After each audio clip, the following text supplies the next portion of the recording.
नमस्कार दोस्तों। आज हम नारायणा हृदयालय लिमिटेड का फंडामेंटल एनालिसिस करेंगे। तो नारायणा एक मिड कैप कंपनी है। इसका मार्केट कैपिटलाइजेशन करीबन 27,000 करोड़ का है। मिड कैप कंपनी है, राइट। और ये काफ़ी फेमस हॉस्पिटल चेन है, right, across India, specially southern part of India में। बैंगलोर में इसके बहुत ज़्यादा हॉस्पिटल्स है और कोलकाता में इसके बहुत ज़्यादा हॉस्पिटल्स है। तो 50% जो इनका बेड कैपेसिटी है वो इन दो शहरों में एक तरह से है। और इनके प्रमोटर जो है डॉक्टर देवी शेट्टी, वो एक बहुत फेमस डॉक्टर है across in the country actually, right. तो इस कंपनी को एनालाइज करते वक्त, इसको पढ़ते वक्त कुछ अच्छी चीज़ें दिखी, कुछ इतनी अच्छी चीज़ें नहीं दिखी। तो जो इतनी अच्छी चीज़ें नहीं है उसको पहले एक तरह से डिस्कस कर लेते हैं, राइट। तो कंपनी का जो पिछले 3 साल का जो कंपाउंडेड सेल्स ग्रोथ है वो काफ़ी बढ़िया दिख रहा है। 25% का कंपाउंडेड सेल्स ग्रोथ है पिछले 3 साल का। काफ़ी अच्छा, एकदम बहुत सही सेल्स ग्रोथ है ये। हमारा जो फिल्टर होता है 25% का, उस पर ये खरी उतर रही है। बट अगर आप पिछले 4 क्वार्टर्स का सेल्स ग्रोथ देखोगे तो वो बुरा सेल्स ग्रोथ है। वो 7% सेल्स ग्रोथ है, सिंगल डिजिट सेल्स ग्रोथ है, राइट। अगर आप कंपाउंडेड प्रॉफिट ग्रोथ या अर्निंग्स ग्रोथ पिछले 3 साल का देखोगे, ये तो सबसे बेस्ट है। एक तरह से 365% है। अक्रॉस हॉस्पिटल चेन्स जो है सबसे एक तरह से best compounded profit growth for the last 3 years goes to Narayana, right. 365% का प्रॉफिट ग्रोथ है। बट 4 क्वार्टर्स की या पिछले 1 साल की कहानी जो है वो काफ़ी कमज़ोर दिख रही है। 6% प्रॉफिट ग्रोथ की दिख रही है, राइट। अगर आप स्टॉक प्राइस भी देखोगे पिछले 1 साल में काफ़ी फ्लैट रहा है स्टॉक प्राइस। कुछ हुआ नहीं है क्योंकि सेल्स ग्रोथ नहीं आया है, प्रॉफिट ग्रोथ नहीं आया है, तो स्टॉक प्राइस को बढ़ने का कोई कारण भी नहीं दिखा, राइट। बट वही अगर आप स्टॉक प्राइस पिछले 3 साल का या फिर पिछले 5 साल का देखोगे, कोविड के पीरियड से काफ़ी अच्छी तरीके से एक तरह से स्टॉक प्राइस बढ़ा था 20, 21, 22, 23 तक। और फिर 23 के बाद एक तरह से पिछले 1 साल में एक तरह से स्टॉक प्राइस फ्लैट था, राइट। ये कैलकुलेशन जो है या फिर ये पैटर्न जो है ये इस डेटा में भी काफ़ी अच्छी तरीके से कैप्चर हुआ है, right. So if you see in the last 1 year the stock price has gone from 1184 to 1300, जो कि एक 5% इंक्रीज है स्टॉक प्राइस में। एंड अगर स्टॉक प्राइस ऊपर जाता है तो उसके 2 कारण होते हैं प्रिडोमिनेंटली। एक तो अर्निंग्स की वजह से ऊपर जाता है और दूसरा पी की वजह से ऊपर जाता है, मतलब लिक्विडिटी आती है स्टॉक प्राइस में, राइट। तो इसका अर्निंग्स ग्रोथ तो सिर्फ 3% का है, जो कि काफ़ी एवरेज अर्निंग्स ग्रोथ है। और स्टॉक प्राइस भी 5% से ही ऊपर गया, तो पी एट्रीब्यूशन 2%। तो एक तरह से अगर स्टॉक प्राइस ऊपर ही नहीं गया है तो हम उसको एट्रीब्यूट नहीं करेंगे अर्निंग्स या फिर लिक्विडिटी ड्रिवन के, क्योंकि कुछ हुआ ही नहीं, हरकत ही नहीं हुई है, स्टैग्नेंसी रही है। तो फिर you can not attribute it to anything, right, simple as that. तो इसलिए मैंने यहाँ पे नीदर लिख दिया है, राइट। तो अगर कंपनी में अर्निंग्स नहीं आए हैं या फिर सेल्स ग्रोथ अच्छा नहीं हुआ है तो फिर स्टॉक प्राइस गिरा क्यों नहीं, राइट। स्टॉक प्राइस फ्लैट क्यों रहा? इसमें करेक्शन तो आया है बट टाइम करेक्शन आया है, प्राइस करेक्शन नहीं आया, राइट। और इसका सबसे इंपॉर्टेंट कारण, 2 इंपॉर्टेंट कारण है इसके। एक तो सबसे पहले ये एक डिविडेंड यील्ड देने वाली कंपनी है या फिर डिविडेंड देती है कंपनी, तो इसका डिविडेंड यील्ड जो है दैट इज़ 0.31%, राइट। तो एक मिड कैप कंपनी के लिए 0.31% का डिविडेंड यील्ड एक डिसेंट डिविडेंड यील्ड है। नॉर्मली जब इन्वेस्टर्स किसी कंपनी में इन्वेस्ट करते हैं तो ऑब्वियसली उनका उद्देश्य होता है कि उनको कैपिटल गेंस मिले, उनको स्टॉक प्राइस अप्रिसिएशन से उनका पैसा बने।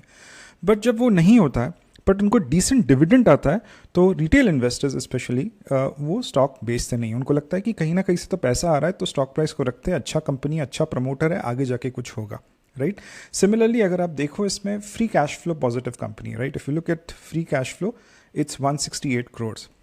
तो नॉर्मली फ्री कैश फ्लो वो होता है जो आपको डेली ऑपरेशंस, कंपनी के जो ऑपरेशंस होते हैं उनके लिए जो खर्चा लगता है वो एक तरह से कंपनी अपने कैश से या फिर अपने बिजनेस मॉडल को यूज़ करके या अपने जो भी ऑपरेशंस है उसको यूज़ करके निकाल रही है, ना कि इसको एक्सटर्नल डेट की ज़रूरत पड़ रही है, ना फिर इक्विटी डाइल्यूट करने की ज़रूरत पड़ रही है। केपेक्स के लिए कंपनी ने डेट लिया है, उसकी बात हम बाद में करेंगे, बट ये एक फ्री कैश फ्लो कंपनी है, राइट। इसका मतलब इसका मार्जिन ऑफ सेफ्टी जो है वो काफ़ी डिसेंट है, राइट। नॉर्मली ऐसे कंपनीज को जिनका डिविडेंड यील्ड होता है, राइट, या फिर फ्री कैश फ्लो कंपनीज होते हैं, उसको इन्वेस्टर्स बेचते नहीं है इतना आसानी से, राइट, क्योंकि स्टॉक प्राइस गिरता नहीं है। इस कंपनी में भी स्टॉक प्राइस गिरा नहीं है, करेक्शन हुआ है बट टाइम करेक्शन हुआ है, प्राइस करेक्शन नहीं हुआ है, साइडवेज मूव करता है, राइट। कब स्टॉक प्राइस ऊपर जाता है इस केस में? जब अर्निंग्स आते हैं तो स्टॉक प्राइस, जो next leg of bull run होता है स्टॉक में, वो एक तरह से शुरू होता है। तो अब तक अर्निंग्स नहीं आया है तो स्टॉक प्राइस ऊपर नहीं जाएगा, जब अर्निंग्स आएंगे तो स्टॉक प्राइस ऊपर जाएगा, राइट। एक और चीज़ मुझे दिखी है इस कंपनी में, वो है इसका जो DI है, इसका स्टेक है, वो काफ़ी पिछले 2 सालों में कम होते गया है। तो अगर आप 2021 से मैं देख रहा हूँ यहाँ पे, तो अगर आप इस लाइन को देखोगे, it started let's say in 2021, but over a period of time पिछले 3 सालों में ये 11% से 10% से 9% से 8% से करीबन 7% तक जा चुका है, 7.9% तक जा चुका है। बट इसमें जो भी DIIs है वो रिनाउंड आपके म्यूचुअल फंड्स है, जैसे एक्सिस म्यूचुअल फंड है, SBI है, राइट, निपॉन है, राइट, DSP है। तो इस कंपनी का जो नाम है वो काफ़ी सही है, ब्रांड वगैरह रेपुटेशन बहुत सही है, बट DIIs ने कुछ मात्रा में सेलिंग की है पिछले 2 सालों में, because obviously they did not see the kind of growth the company saw during Covid, right, या कोविड के 1 साल 2 साल पहले का जो ग्रोथ था कंपनी का, वो एक तरह से जब इनको नहीं दिखा तो DIIs ने थोड़ा बेचने की कोशिश की है। बट जो रिटेल पार्टिसिपेशन है कंपनी का वो काफ़ी अच्छा हुआ है, वो भी मैं दिखा देता हूँ। सो if you look at the retail participation in the number of share holders on the retail side 2 years back 52,000, अभी जो है करीबन 1,80,000 शेयर होल्डर्स है जो इस कंपनी में एक तरह से पैसा डाल के बैठे हैं। पब्लिक शेयर होल्डर्स की बात कर रहा हूँ, राइट। तो इस कंपनी का जो जैसे अर्निंग्स शुरू हो जाएंगे या फिर अर्निंग्स आना शुरू हो जाएंगे तब एक तरह से इसका स्टॉक प्राइस अप्रिशिएट करना शुरू करेगा, राइट। तो अर्निंग्स कब आएंगे, राइट। अब बात करते हैं some of the good things about the company, right. तो कंपनी में जो मैनेजमेंट है कंपनी का, उन्होंने अनाउंस किया है कि अगले 3 से 4 सालों में they would be doing a capex of around 4,000 crore, right. तो जब भी कोई कंपनी केपेक्स के बारे में बात करती है, जैसे इस कंपनी ने बात किया है, अपना गाइडेंस दिया है कि 4,000 करोड़ का केपेक्स करेगी अगले 3 से 4 सालों में, तो 4 साल लेके चलते हैं, तो हमें समझना होता है कि current capex, what is the current capex that the company has. So if you look at the balance sheet, जो हमें बैलेंस शीट पे एक तरह से दिखता है, so if you look at the balance sheet over here, right, current capex जो है या फिर करंट नेट फिक्स्ड एसेट जो है वो ये लाइन दिखाती है। तो 3,068 का एक तरह से करंट केपेक्स है उनका, राइट। और कंपनी एक तरह से 4,000 का केपेक्स और करना चाहती है, तो डबल से ज़्यादा। सो कंपनी एक तरह से प्रोजेक्शंस दिखा रही है कि अगले 4 सालों में जो भी अभी कंपनी का साइज है from the capital intensiveness point of view, because hospital है, हॉस्पिटल केपेक्स हैवी बिजनेस है, आपको बेड्स डालने पड़ते हैं, आपको प्रॉपर्टी लेनी पड़ती है, फार्मेसीज खोलने पड़ते हैं, डायग्नोस्टिक सेंटर्स खोलने पड़ते हैं। So it's a very capex heavy business. तो करंट जो केपेक्स है कंपनी का वो अराउंड 3,068 है, और हॉस्पिटल कह रहा है कि अगले 4 सालों में this capex is going to more than double. So if I have to do a very basic projection analysis over year, तो करंट केपेक्स आपका 3,068 है, जैसे मैंने कहा। New capex is going to be 4,000 crore. Total capacity या total capex in the next 4 years would be 7,068। Current net fixed asset turnover is 2, right. तो for example what is NFAT? एनफैट ये बताता है कि कंपनी कितना अच्छे से अपने एसेट्स को रेवेन्यूज में कन्वर्ट कर पा रही है, राइट। तो current NFAT is 2, right. Future NFAT is going to be 2.2। ये 2.2 मैंने इसलिए लिया है क्योंकि कंपनी का जो ऑपरेशंस है उसको कंपनी और बहुत स्ट्रीमलाइन करने वाली है। फॉर एग्जांपल जब कोई एडमिट होता है तो इस कंपनी की जो प्रिडोमिनेंट सोर्स ऑफ रेवेन्यूज़ है 75% वो सर्जरीज से आते हैं, IPD से आते हैं, राइट। तो जब कोई एडमिट होता है तो लेट्स से इस कंपनी में एक पेशेंट का average length of stay around 4.3 days है, करीबन 4 दिन एक पेशेंट इस हॉस्पिटल में, कंपनी कह रहा हूँ, इस हॉस्पिटल में रहता है, राइट। और 75% जो कॉस्ट है हॉस्पिटल का, जैसे OT, एनेस्थीशिया, डॉक्टर के जो भी फीस होती है, डॉक्टर के जो भी रेम्यूनरेशंस होते हैं, सैलरी होती है, वो पहले दिन में इनकर हो जाती है, क्योंकि जैसे एक पेशेंट एडमिट होता है पहले दिन में उसका ऑपरेशन हो जाता है, राइट। तो 75% of the cost, right, which is incurred by the operation is taken care on the first day of the admission of the patient. बाकी जो 3 दिन होते हैं उसमें आपके रिपोर्ट्स आते हैं, थोड़ा फार्मेसी से बिल्स आते हैं, मेडिकेशंस आते हैं, और फिर 4 दिन के बाद आपको छोड़ दिया जाता है, पेशेंट को डिस्चार्ज कर दिया जाता है।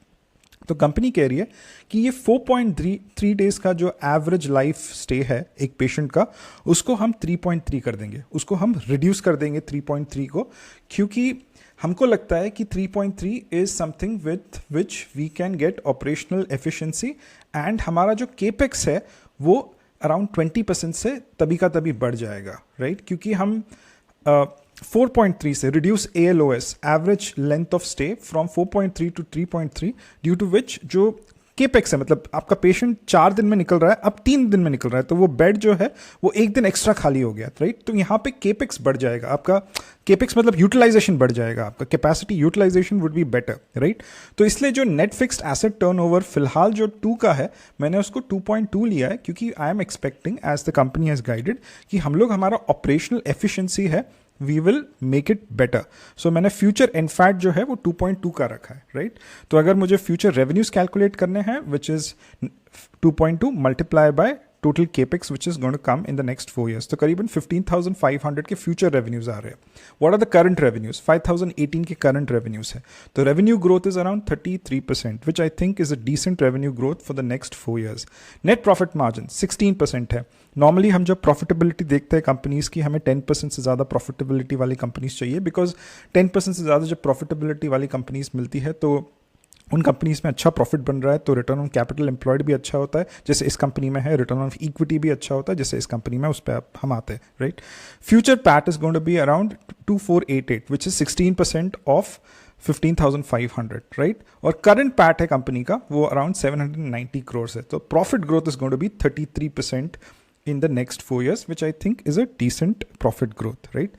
तो ये कंपनी जो केपेक्स करने वाली है उसमें उसका कैलकुलेशन जैसे मैंने बताया, the capex of around 4,000 that is going to come, right. उसका रेवेन्यू एक तरह से गाइडेंस या फिर प्रॉफिट गाइडेंस जो है वो उस छोटे से स्क्रीनशॉट पे मैंने लगा दिया है, राइट.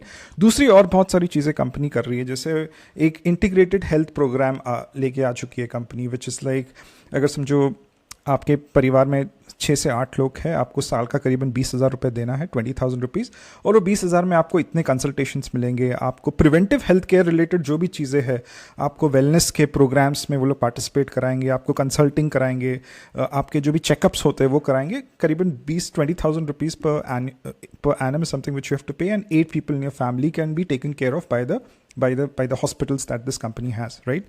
दूसरा, the company starting health insurance. This is a new initiative. ये सब new initiatives है. The integrated health program और health insurance, ये सब new initiatives है.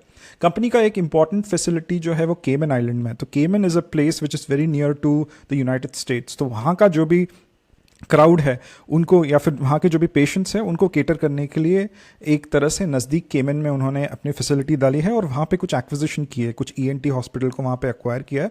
But around 20% of the revenues that the company has, top line है वो केमन आइलैंड से आता है, राइट. और कंपनी एक SaaS बिजनेस में भी एंटर करने की कोशिश करी. तो आप बड़े हॉस्पिटल्स में जाते हैं तो आपको एक हॉस्पिटल मैनेजमेंट सिस्टम लगता है एक तरह से. तो मुझे लगता है कि कंपनी ने खुद का हॉस्पिटल मैनेजमेंट सिस्टम खुद बनाया, अब उसको अच्छे से ट्विक करके ऑप्टिमाइज करके दूसरे कंपनीज को भी बेचने की कोशिश कर रही है, राइट. तो ये कंपनी जो है नारायणा, ये एक काफ़ी फेमस कंपनी है for cardiac. So 15% of total surgeries that happen in India, cardiac surgeries that happen in India happen at Narayana, right. जैसे मैंने कहा, इसका 75% जो टिल्ट है वो सर्जरीज के लिए है, 25% कुछ OPD के लिए, right. Cardiac is like the major therapy over here, cardiac followed by onco and then gastro. तो कार्डियक सबसे ज़्यादा कंट्रीब्यूट करता है टॉप लाइन को, राइट.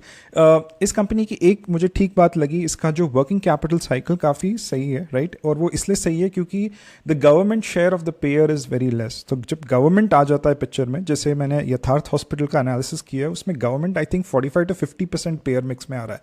तो गवर्नमेंट का जो पेमेंट होता है अपने जो भी पेशेंट्स होते हैं, एम्प्लॉयज़ होते हैं, उनके लिए it takes around 120 to 150 days, right. But जब कोई आउट ऑफ द पॉकेट दे रहा है तो वो इमीडिएटली पे कर देता है जब डिस्चार्ज करते वक्त. कोई इंश्योरेंस से दे रहा है तो क्लेम्स इमीडिएटली सेटल होता है डिस्चार्ज करते वक्त. बट गवर्नमेंट जो है वो काफ़ी वक्त लेकर अपने पेमेंट्स क्लियर करता है. तो अगर आप देखोगे इस पे the receivable days, they are pretty decent, right. अगर आप trade receivables भी देखो, they have obviously grown, but they've grown with the size of the company, with the kind of the growth the company has seen. But अगर आप receivable days देखोगे, it's below 30, right. They've maintained it below 30, which shows that इस government picture में नहीं है, तो पैसे एक तरह से कंपनी आसानी से कलेक्ट कर लेती है अपने पेशेंट्स से, राइट. एक इंपॉर्टेंट चीज़ इस कंपनी में दिखी है, जो ये 4,000 का केपेक्स होने वाला है वो ऑब्वियसली इनके इंटरनल कैश अक्रूवल से होगा, प्लस इसमें डेट आने वाला है. तो कंपनी के जो बैलेंस शीट पे वो काफ़ी डेट दिखा है, राइट. और कैश ऑन अक्रूवल्स भी काफ़ी सही है एक तरह से, बट डेट काफ़ी ज़्यादा बड़ा भी है. एक मिनट में अपने आप को निकाल देता हूँ यहाँ से.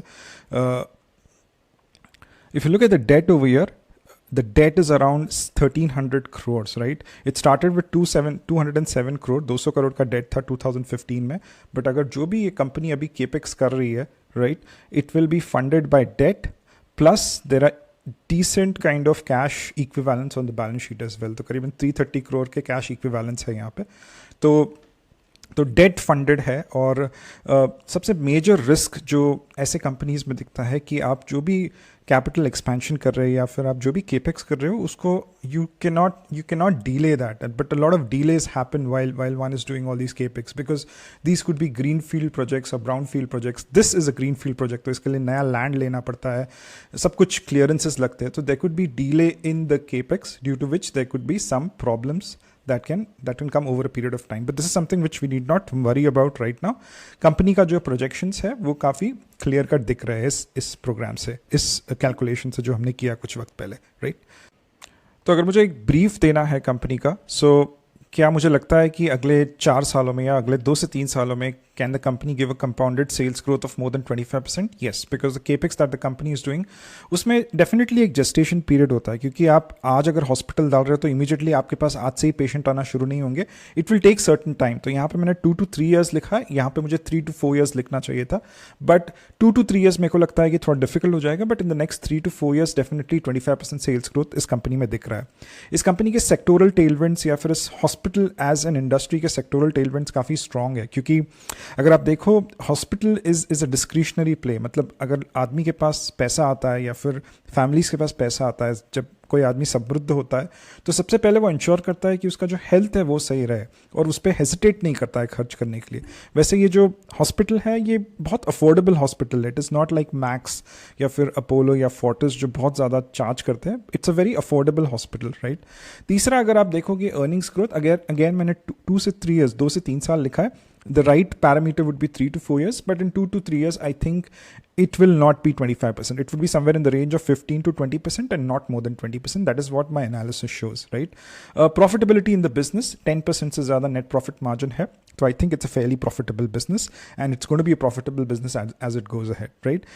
Predictability of cash flows is pretty decent. अगर आप देखेंगे वर्किंग कैपिटल साइकिल की मैंने बात की, if you look at the CFO to PAT ratio, it's 2.1. तो कंपनी काफ़ी सक्सेसफुली अपने प्रॉफिट्स को कैश फ्लोज में कन्वर्ट कर पा रही है, उसको कोई ज़्यादा दिक्कत नहीं हो रही है, right. The next point is strength of the balance sheet. मैंने इसको एवरेज कहा है क्योंकि कंपनी के बैलेंस शीट पे काफ़ी ज़्यादा डेट है, तो मैंने इसको एवरेज एक तरह से कहा है. ये डेट जब तक क्लियर नहीं होता या फिर रिड्यूस होना शुरू नहीं होता तब तक ये एक तरह से बैलेंस शीट जो है वो एक एवरेज बैलेंस शीट ही रहेगी, राइट. तो इसके जो नेट फिक्स्ड एसेट टर्नओवर जो हमने 2 यहाँ पे लिखे हैं, वो जब 2.2 होंगे या 2.3 होंगे, जब केपेक्स फायर करना शुरू करेगा तो एक तरह से डेट कहीं ना कहीं कम होता जाएगा. So this is not a stock recommendation guys, please do your own research before you invest in the stock market, right. एक लास्ट एनालिसिस दिखाना था कि एक पीयर टू पीयर मैंने यहाँ पे जो किया है कि NH को, नारायणा को मैंने अपोलो, मैक्स, फोर्टिस और किम्स के साथ काइंड ऑफ कंपेयर किया. तो अपोलो का NH का जो ROE ROC है वो 30% से ज़्यादा है, which is better than any of its competitors, the bigger hospitals. तो इस कंपनी का अगर आप ROCE भी देखो करीबन 28% है पिछले 3 साल का. तो अगर कंपनी या मैनेजमेंट अपने बिजनेस में 100 रुपीज़ लगा रहा है तो 28% का उसको प्रॉफिट हो रहा है साल दर साल, which I think is a decent profit. ROE 31% है. तो अगर कोई शेयर होल्डर, इक्विटी होल्डर पिछले 3 साल में अगर 100 रुपये या 100 रुपीज़ इस कंपनी में इन्वेस्ट किया है तो उसको 31 रुपीज़ का प्रॉफिट हुआ है, which is better than it's competitors. तो इसका ROE ROC रिटर्न रेशियोज पे कंपनी बेहतर है, राइट. ये पैट पर बेट पे ये कंपनी थोड़ी कमज़ोर पड़ती है मैक्स और फोर्टिस पे, क्योंकि ऑब्वियसली मैक्स और फोर्टिस महंगे हॉस्पिटल्स हैं. This predominantly company does cardiac and pediatric cardiac very well for affordable segment, right. But a company operationally काफ़ी efficient है, तो payback period per bed is 5.1, which I think is better, which you see is better than all its competitors. तो इसका payback period काफ़ी सही है और P जो है इस कंपनी का वो कंपनी का सबसे कम है इन इट्स कॉम्पिटिटर्स. तो एक तो फ्री कैश फ्लो कंपनी है और उसका PE कम है. ऑब्वियसली इसका ग्रोथ थोड़ा कमज़ोर दिखा है, सेल्स ग्रोथ, प्रॉफिट ग्रोथ, इसलिए इन्वेस्टर्स ने पैसा ज़्यादा लगाया नहीं है. एक तरह से इन्वेस्टर्स ने पैसा निकाला है, बट वील हैव टू सी कि ये 4,000 का केपेक्स जो आएगा अगले 3 से 4 सालों में वो किस तरह कंपनी के मार्जिन्स को या उसके रेवेन्यूज़ को कंट्रीब्यूट करता है, राइट. तो ये काफ़ी एक सेफ एंड सिक्योर्ड बेट है इंडिया के health care kind of ecosystem पे. तो अगर आप हेल्थ केयर समझने की कोशिश भी करें तो 80% जो हेल्थ केयर है, राइट, हेल्थ केयर के रेवेन्यूज़ आते हैं वो हॉस्पिटल्स को जाते हैं. इट्स ओनली 15-20% जो आपके फार्मास्यूटिकल कंपनीज से आते हैं. So this is a good, very defensive, safe bet, long term bet, 3 to 4 years types. एक हेल्थ केयर कंपनी के ऊपर, right? So this was a brief about Narayana. If you've liked this analysis, please like and share this video and follow the channel for more such videos. Thank you very much for your time. Take care. Bye.